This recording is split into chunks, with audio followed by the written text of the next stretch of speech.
Well, it is back to court today for the former Albuquerque police officer who is accused of killing his wife. Yeah, it got extremely tense and even downright contentious during the first week of Levi Chavez's first-degree murder trial. It'll probably be the same this week. News 13's David Romero here now with a preview. Hey, David. Good morning, Matt. Well, we can expect more testimony today from family members of Chavez's wife, Tara Chavez. Levi Chavez is accused of shooting his wife, Tara, with his department-issued gun in their Los Lunas home back in 2007. Now, Chavez says Tara committed suicide. During the first week of the trial last week, Chavez's attorney went on the attack after two of the state's key witnesses, the lead investigator in the case and one of Chavez's mistresses, who testified that Chavez told her he was at the home at the time of Tara's death. I told him that I had spoke to Levi, and Levi said that while he was in the shower, when he came out of the shower, he heard the big bang and he came out, and then his wife was deceased. Now, Chavez has always said he came home to find Tara's body in their bed with his APD-issued gun beside her. Now, the week ended with Tara's sister-in-law on the stand. She told jurors the 26-year-old mother of two would never have left her children. Matt, back to you. All right, thank you for the update, David. Of course, we'll be back in the courtroom today. All this week, we'll bring you the latest developments later on our newscast, and you can find them anytime at KRQE.com. All right, now the wildfires still raging here in New Mexico. We start with a fire that just sparked yesterday, about 25 miles northeast of Grants. Firefighters say two lightning strikes started the Chavez fire. It's burned just 6 acres and is completely contained this morning. All right, the same cannot be said, unfortunately, for the Silver fire down in the Gila. It is still right on the edge of homes and buildings in Kingston, but thankfully has not burned any of them. The fire has burned 22,500 acres. It is just 5% contained. The hotter weather and wind did not help firefighters with that this weekend. Well, to the Pecos Wilderness we go now, where firefighters are still trying to get a handle on the Jaroso fire. It's burned more than 3,500 acres. Huge flames there, caught by pilot reporter Bob Martin last week. None of this fire is contained. The land there is so rugged, firefighters cannot reach the fire on the ground, so helicopters are going at it from the air. Gosh, you know, Kristen, the hotter weather and wind certainly not helping the firefighters in some of these fires. Yeah, not at all. And today it is going to start to get drier. In fact, really over the next few days, we're really going to get into this dry trend. And so that could mean a little bit of trouble for some of the firefighters, especially today out towards the Gila. Right now, humidity at about 42% in Silver City. So in that area, just a little bit of moisture to work with. You get into the Gila area and there is a little bit deeper moisture there. But going into the afternoon, winds are going to pick up out of the west, and that's just going to blow in a lot of dry air from the west. And so storms that get going, there is that possibility down that way in southwest New Mexico could be dry storms bringing gusty winds and lightning, and not much in the way of any rain. Sangre de Cristo Mountains will see a better chance at some wetting rains today, but we're also going to see a little more lightning. Jemez Mountains, we could see a mix of wet and dry storms in that area this afternoon, but very spotty activity. Wind speeds not too bad, 10 to 20 mile an hour winds at worst, other than the fact that we will have the storms around. Those could produce stronger gusts, but mainly 10 to 20 mile an hour winds, and again, more moisture for the northeast. We'll continue to track the storms. We have a few showers out there this morning. I'll have those details and a look at that coming up in just a minute.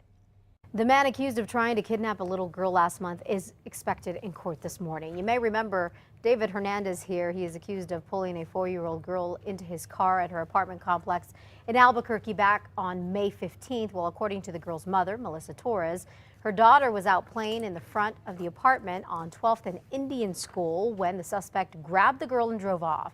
Now, her mother then hopped in her car and chased after him. Hernandez then allegedly pushed the girl out of the car. There was an all-out manhunt for the suspect. He turned himself into police the following day. Today, trial is expected to begin for a man who is also accused of kidnapping. Police say Philip Garcia tried to kidnap a 6-year-old girl back in 2011 by yanking her into his van at a South Valley mobile park. Antonio Diaz Chacon, a neighbor, says he saw what was happening and chased Garcia until they both crashed. Now, he ended up rescuing the girl from the van.